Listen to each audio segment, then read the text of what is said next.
久々にこんな時間まで寝ましたね。12時ですよ。昨日気づいたら寝落ちしてて、電気もテレビもつけたまま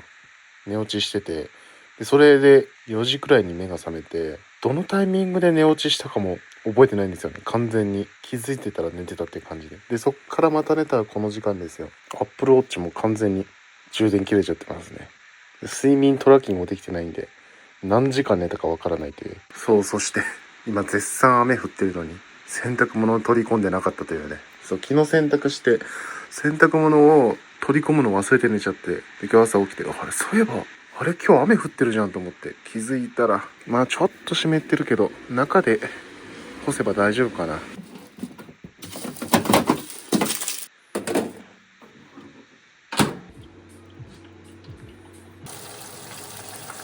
味噌汁にこれ入れました。家族からもらった松山揚げ、これ大好物なんですよね。これ入れるだけで一気に味噌汁が美味しくなる。今日も時間あるからどっか行こうかなと思ったんですけど、どっちにしろ雨なんでね、今日は睡眠時間を確保する日ということで良かったんじゃないでしょうか。めちゃくちゃお腹空いてたんで、唐揚げ丼いきなり作ったんで、唐揚げ味付いてないんで自作唐揚げソースをかけてみました。醤油と卵と塩コショウと生姜、ニンニク、マヨネーズ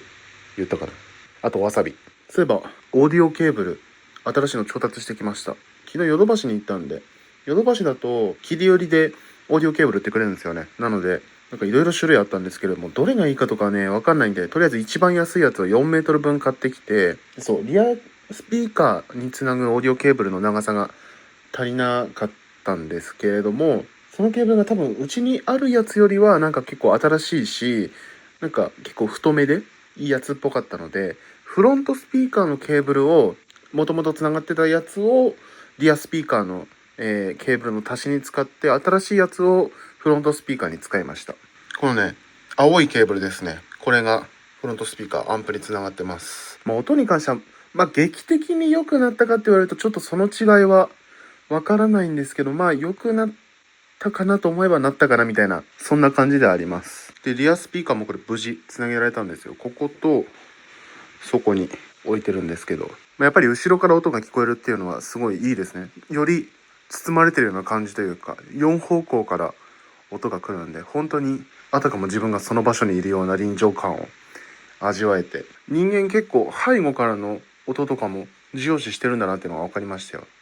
後ろにスピーカーあるのとないのでは全然臨場感違うんで、ちょっとしたオーディオ環境改造計画、かなりいい感じになりました。ただこのリアスピーカー置く位置がねちょっとあれですけど、スピーカーとかちょっと隠れちゃってんのもなんとかした方がいいと思うんですけれども、とりあえずいい感じで音聞こえてるんでいいかなと。で結構やっぱりこの、スピーカーのエッジの部分がバリバリなんで、メインのスピーカーで使うと結構ねバリバリ音が気になっちゃうんですけど、リアスピーカーだったら許容範囲かなっていう感じですね。直した方が音は良くなると思うんですけれども。そしてですね、ケーブルそのまま繋いだら結構音が大きすぎたんで、導線を半分の数にしてみましたね。そしたらいい感じになったんで、その分このバリバリ音も比較的軽減、気にならなくなったかなっていう感じで、とりあえずはいい環境が構築できたかなっていう感じです。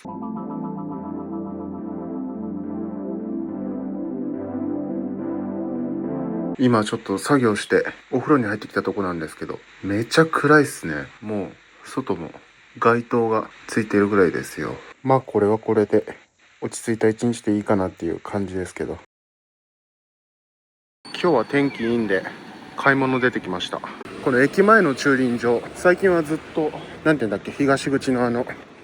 メインの道路の歩道にある駐輪場を使ってたんですけど、あそこやっぱラックにタイヤをはめるタイプの駐輪場なんで、このマウンテンバイクね、一回ヨドバシの駐輪場でそれ取れなくなって業者を呼んだことがあるんですよね。なのでちょっと違うとこ探してたんですよ。そのラックじゃないとこに置ける駐輪場。そしたらね、この東口のロータリーの地下に駐輪場があるんですけど、そこだとこの前止めてみたんですけど、その特殊自転車置き場みたいなところがあって、それがラックじゃなくて平置きというか平らな地面にそのまま置けるタイプの駐輪場だったんですよ。なのでそこはね1回60円かかるんですけどね、前のその歩道に置くところは2時間まで無料だったんですけど、やっぱりそのリスクを考えるとまあ有料でもていうか60円ってかなり安い方だと思ってて、昔使ってたアエルのとこの駐輪場、前はねそんぐらいだったんだけど値上げして多分今100円ぐらい取るんで、そう考えるとその東口の地下駐輪場60円の駐輪場はかなり良さげです。地下に下っていくところがあるんですけど、このねガラスのドームみたいになってるところ通っていくんですよね。まああっち側にも一箇所あるんですけど、こんな感じでこの特殊自転車置き場っていうところにね置けるんですよ。ゴールデンウィーク終わったんで人がかなり多いですね。もういつも通りの仙台駅って感じですけれども、やっぱゴールデンウィーク人少なかったんだな。最近はこれ買い物行く時にはこの今のやつの前に使ってたバックパックを使って便利に買い物してます。これね、今使ってるやつって結構 PC 入れたりとかなんか小物系を入れたりとかっていう感じでいろいろポケットがついてるんですけど、もうこのバックパックって本当にもうでっかい袋みたいな肩掛けベルトがついた袋みたいな感じで、このバックパック全体が大きいポケットみたいな感じになってるんで、しかも四角形という形ですごい出やすいんで、もうね自転車で行くとやっぱり手荷物があるとなかなか大変なので、ここに入れて全部背負っちゃえるっていうのは楽ですね。であと背負った方が重さとかも感じにくくなるし、最近ずっとクローゼットにしまってたんですけど買い物専用バッグになってます。なんかね結構入るんですよね。ほら今日は家族からもらってずっと気になってた札幌一番の極辛味噌うまタンメン食べてみます。もう明らかに美味しそうだしすごい好みのやつなんですけれども、野菜とか肉入れた方が美味しくなるらしいですね。まあでもとりあえずそのまま食べようかな。チーズとか卵入れても美味しいらしいですね。袋麺の充実っぷりがやばいです。まあ、家族にもらったのもありますが自分でも大量に購入してるんで。あ、これ火薬入ってないんですね。じゃあやっぱりチーズかけます。はい、チーズかけて完成させてみました。残り少なかったのでこれだけですけれども、かなり美味しそう。もう匂い嗅いでるだけでお腹空いてくるタイプの。あ、これめちゃくちゃうまいです。てか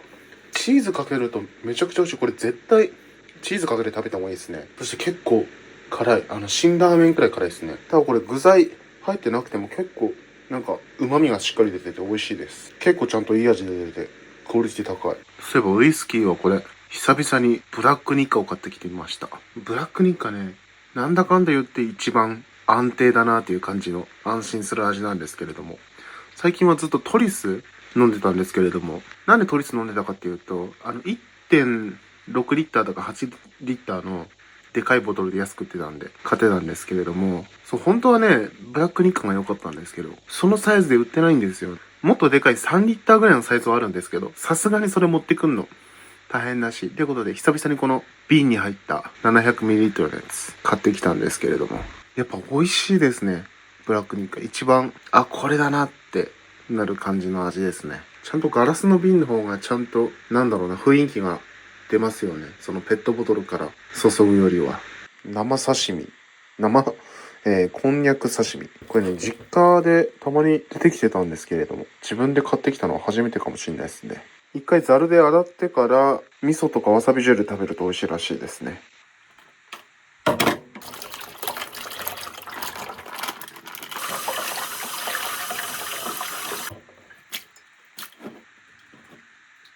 これって水とか入れといた方がいいんですかね。こんにゃく豆腐とか取っとくときは水入れとくんですけど、一応入れとくか。多分入れるんじゃないかな。とりあえずこれで取っと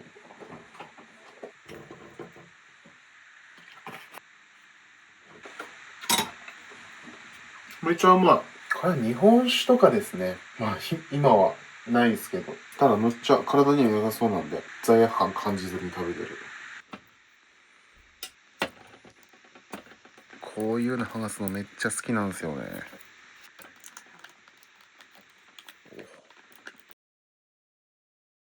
さあビリーでも行こうかな。待ちなしですね。今日久々にあれ頼みたい。ビリー Z。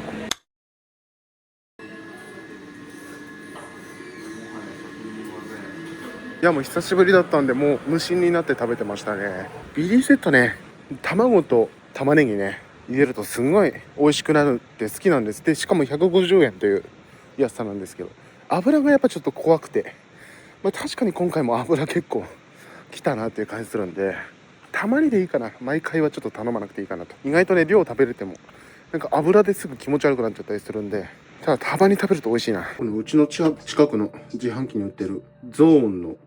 500ml の缶、これねめちゃくちゃコスパいいんですよね。500ml 入ってて、お店だと200円ぐらいするんですけど、なんとうちの近くの自販機だけなぜか180円で売ってるんですよね。180円っていうのも結構お得だし、てか普通にコンビニとかで200ミリのレッドブルとかでもあれ350ぐらいしか入ってないじゃないですか。レッドブルはもっと少ないか、モンスターでも350ぐらいでも、これ500入ってて、でカフェインもこれ 150mg も入ってるんで結構気に入ってね買ってますよ。なんか日本のやつみたいなんですよね、ゾーン。これはねウイスキーの割り剤にするとこれが美味しいんですよね。うまっ、めっちゃうまい。さっきのラーメンで油で疲れたよ。これでリフレッシュできますよ。今日の午後と明日は何も用事がないんで、まだ結構早い時間ですけど飲んじゃってます。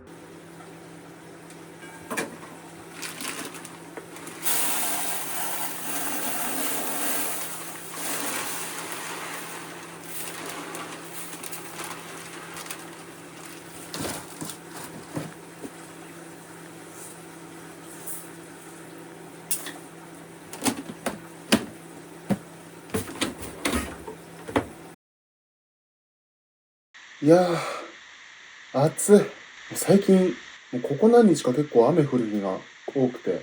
今日は降ってないんですけど、もう連日なんか湿度が上がってきてる感じがあって、梅雨っ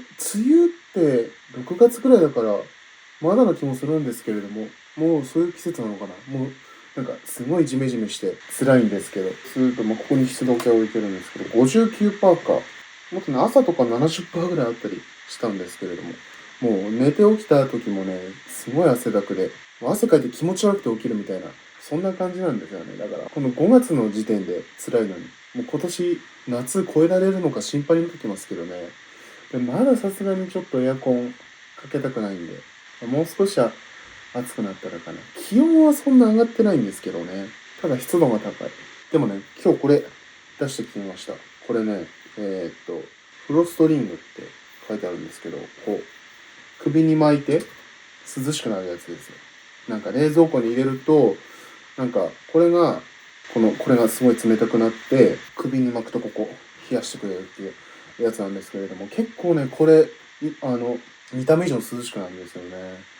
やっぱここ、首とかって結構太い血管とか通ってるんで、ここ冷やすと、一気にここの血液を冷やしてくれると、こう、冷えた、血液が、体にも行きやすいし、頭にも行きやすいみたいな感じで、結構ここ冷やすだけでやっぱ違うんですよね。これ、今本当にね、本当に夏本番になると、これなんかじゃしのげないぐらいなんですけど、今ぐらいの季節だったらこれでなんとか、涼しくなれますね。そしてそうだ。うちで今この除湿機が壊れてるんですよね。これね、実家から持ってきた東芝の除湿機なんですけど、これが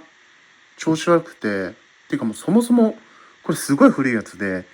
実家から持ってきた時点で10年ぐらい使ってる結構古いもので、しかもうちで3年ぐらい稼働してたんで、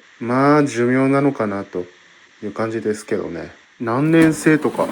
書いてあるのかな。書いてあった2012年生だって。だから13年前か。じゃあちょうど10年使って実家から持ってきたんだ。そしてうちで3年使ったから、そうですね。そうするとやっぱり替え時ですよね。耐用年数とかっては特に書いてないですけど、大体こういうのって、10年でも長い7、8年ぐらいじゃないですか。ちなみに型番こんなやつですね。もう今は売ってないと思いますけれども。なんかね、ルーバーのところ、ここが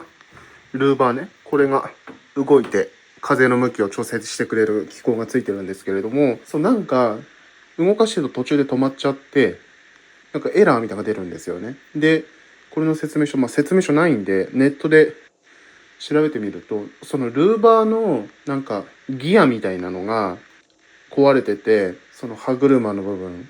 それでなんか安全装置みたいなのでエラーが出てるみたいなことを書いてた気がするんですよね。だからこのルーバーの部分が多分ダメになってるのかなと。で、なんかルーバーを動かさなくすることもできるんですけど、それやってもやっぱりエラー出ちゃうんですよね。やっぱ安全装置的なのが作動してるから、ダメなんですかね。てかもう、その安全装置とか作動した時点で、もうこれ以上使ったら危ないと思うんでね。これはちょっと早急に買い替えというか、本当にね、本格的に梅雨の時期が来るまでに、買わないと蒸し暑いだけじゃなくてね、洗濯物が外に干せなくなっちゃうんでね、本当に6月とかになると。それに夏とかも、ジメジメはね、エアコンだけだと、やっぱ湿度下げるとね、全然変わるんで、まあエアコンだけかけてもね、そんなに涼しくならないし、除湿機と併用した方が効率もいいだろうし、電気代とかも少なく済むんですよね。だから、ちょっと早急に、まずは、梅雨になる前に、6月に入る前あたりまでは、加湿器新調しないとちょっとやばい気がしてきました。なので今ちょっといろいろ調べてます。あ、そうだ、ちょっとこの加湿器を動かしたついでに、何ていうんですか、除湿容量みたいなのを確認しとこうと思ったんですよね。ここ見ると、除湿能力7.0リットル1日あたりってことですかね、この D っていうのは。デイかな。そうそう、これをちょっと確認しないとなかなか調べにくいんで。どうするかな、これと同じくらいか、もう少し除湿能力高くてもいいんですよね。洗濯物乾かすだけだったらこれで十分なんですけど、やっぱ部屋全体除湿に使いたいんで、そうね、今いろいろ探してるんですよね、Amazon とかで。特にこだわりとかないんで、もう本当にシンプルな安いやつでいいんですけど、やっぱ最低1万円くらいはしますね。なんかこの数千円とかのあるんですけど、これなんかちょっと、あまりにこう飛び抜けて安すぎるっていうのもちょっと怖いんですよね。そしてメーカー聞いたことないしね。聞いたことないというか、そもそもメーカーが書いてないんで、こういうやつはちょっとね、結構 Amazon で失敗したことは、昔無名ブランドの製品をよく買って失敗してっていうのをね、何回も経験してるんで、なかなかこのね、聞いたことないメーカーというか、あんまりそもそもこういうブランドの表記がないのは買いたくないし、ノーブランド品ですよね。この Amazon ベーシックかタンスの弦が候補ですね。でもデザイン的にはこのタンスの弦の方がいいかな。やっぱこの容量が、これ10リットルもあるんだ。10リットルだと、すごい13,000円か。一番安いですけど、これ、1日10リットルって書いてありますね。だったら、今ある東芝の加湿器より、これ一番、安いモデルでも除湿能力高いってことですよね。これ12リットル、これとか2000円差ですから、この12リットルとかでもいいかもな。倍まではいきませんけど、結構ありかもしれないです。もうちょっと調べてみますけれども。すごい。30畳までいけるって書いてありますね、この12リットル。10リットルのやつは。24畳。10リットルのやつでもいいのかな。一番安いモデルでもいいかもしれないです。安いのか高いのか、相場がわかんないからあれですけど。Amazon ベーシックより安いじゃん。Amazon ベーシックこれ、安いモデルは6リットルだから、今あるやつよりも除湿能力低いですね。しかも12リットルにすると3万近くするんで、このタンスの弦のやついいかもしれないですよ。これの10リットルモデル、もうこれ、今のうち買っちゃってもいいかもしれないですね。もう今にも欲しいんで。これで結構エアコン、もう湿度さえ下がればエアコンとかも弱くて済むんで、トータルで電気代とかも安くなりそうだし。ちょっと今ポチりたいとこなんですけど、また地元に帰る予定があるんで、ちょっとそれ帰ってきたらですね、帰ってきたら頼もうかな。